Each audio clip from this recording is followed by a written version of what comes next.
Hi everyone, welcome to my brand new kitchen.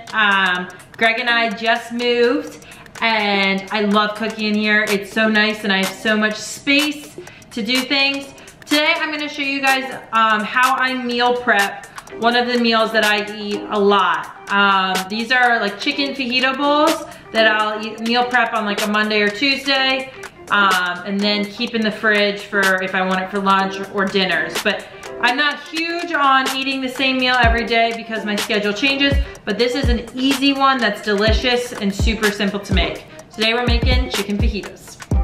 Meal prep. So there's a couple things that I do to make my meal prep a lot easier. One is I buy pre-chopped lettuce. It's in the fridge. Can take out however much I need to put it in my bowl or on top of it, top of my burrito if I make it into a burrito. That's super easy. Another thing I do is I use frozen brown rice instead of rice where I have to cook it because that takes a lot longer. Rice is, especially brown rice, takes pretty long to cook. So I use frozen brown rice. I cut out however much I want, put it in, nice and easy. And then to top it off, I usually use wheat tortillas or whole grain tortillas. And I usually chop them in half and then use half of one for an entire burrito to make sure that, you know, I'm not going over in my serving. So those are 3 easy steps. And then time for the chopping. Got some skinless chicken breasts, mini peppers, and an onion. So how I cook these fajitas, I like to bake them in the oven. So I will set my oven to 425 whenever I'm ready to cook them. Use a sheet pan, put my chicken, my onions, my peppers on there to get nice and sauteed. And it's super easy. It's one pan, no mess. To make it even less messy, I use parchment paper and lay it down on the sheet pan like this so that none of the juices leak off. And I have a clean pan at the end of the day. So first things first, you always wanna chop your vegetables first because chicken juice can cause salmonella. So I like to chop my vegetables first. I have 1 jumbo sweet onion. I'm gonna chop it in half. Make sure if you don't know how to cook or use knives, you have mom or dad help you. So 1/2 goes back in the bag, can then go back in the fridge. The other half stays out. How I chop my onion, I cut either of the hairy ends off, nice and easy, so you're left like that. You wanna obviously peel off any of that nasty skin outside, and then you're left with a bare onion. From there, it's just as simple. You're gonna hold it with its rings facing this way, and you're gonna cut long ways. So you're gonna cut nice skinny little strands like this, all the way down.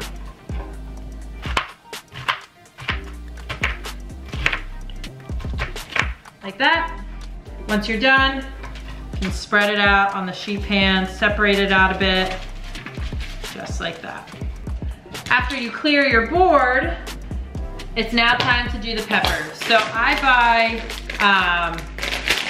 they're called mini sweeties. So sweeties, I go to Harris Teeter, so they're there quite a bit. The mini ones are nice because I don't waste a whole pepper. Sometimes the bag is hard to open.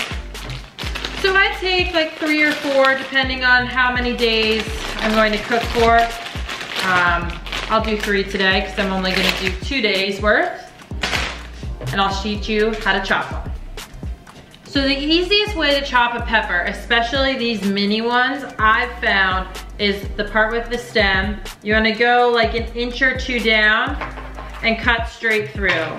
Your goal is to get all of that taken out. So this whole heart with all of the seeds taken out. It's gonna make it a lot easier to clean.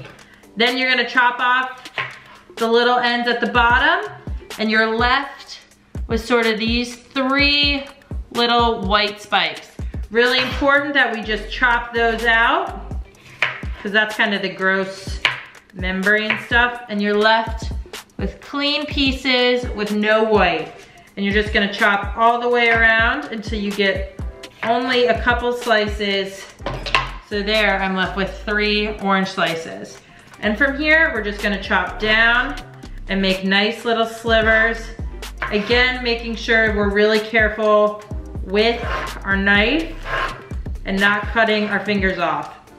If you have never cooked before, or you are young, or you are never cooked before and you are young, please have mom or dad, brother or sister, someone who's older and knows what they're doing help you out so that you don't end up in the hospital. All right, time to finish chopping these peppers. Nice and easy. This.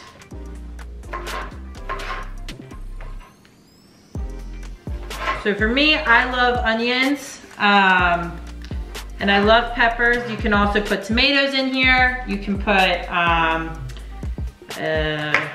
guess you can put some like zucchini in here if you really want. Zucchini's not really a Mexican-y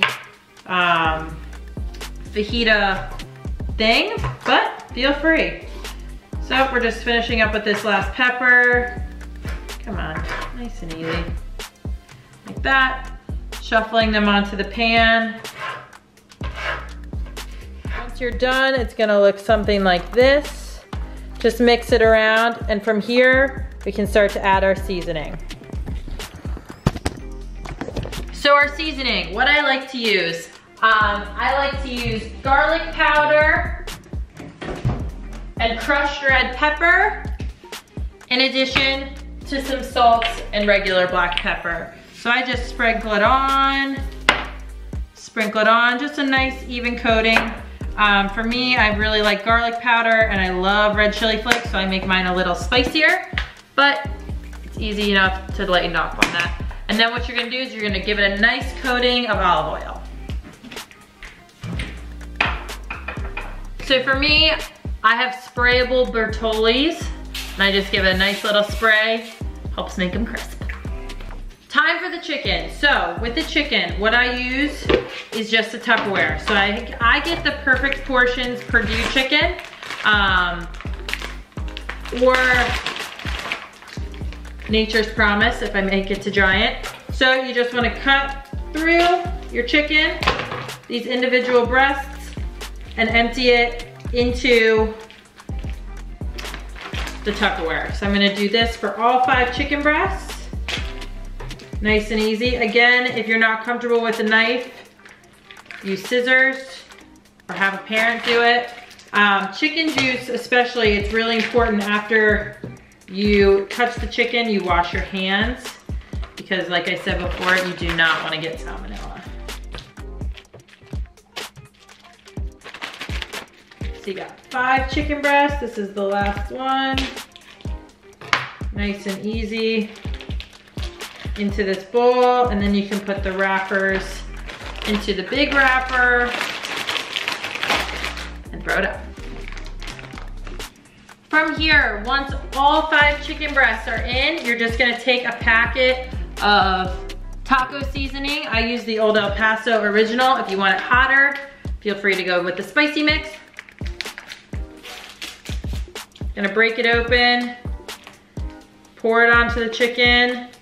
I don't add any extra oil or anything because the chicken has a lot of juice, so it's plenty to kind of coat that. You stick it in the Tupperware, put the Tupperware on. If I can get it on, my hands are a little slippery. Give it a good shake.